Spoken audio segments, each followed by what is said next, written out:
Informasi pertama dari Toraja, saudara, mobil minibus yang diduga pelangsir BBM terbakar di Lembang Buatalulolo, Kecamatan Kesu, Kabupaten Toraja Utara, Sulawesi Selatan. Kebakaran tersebut memicu kepanikan warga bahkan membuat kemacetan di jalan.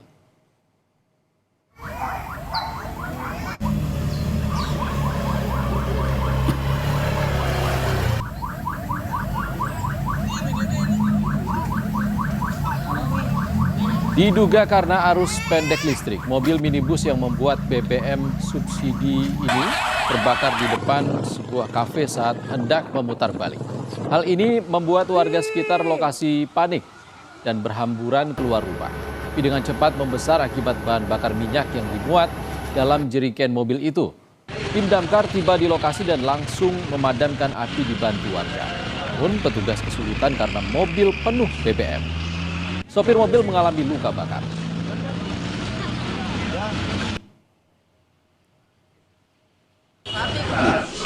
Mungkin ada korsleting listrik di kendaraan yang pemuat BBM. Jadi mobil ini disinyalir membawa bahan bakar oplosan.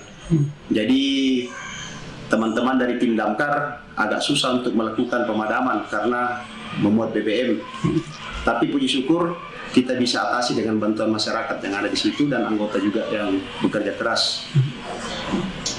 Ada yang luka? Yang luka ada, sopir mobil tersebut.